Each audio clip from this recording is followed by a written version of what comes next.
Is it funny how good governance and good politics really makes it in the books of history?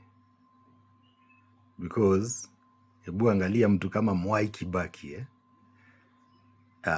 we've known him as one of the best presidents that Kenya ever had but mpaka kwa history kanini yake inatoshananga hivi.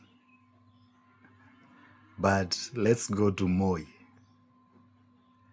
Even the most minute call yenye alimake sijui 1990 to someone tunaijua.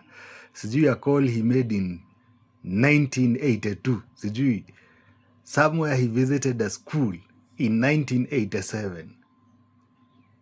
Bado tunaijua. Even the smallest things hivi tunazijua zake.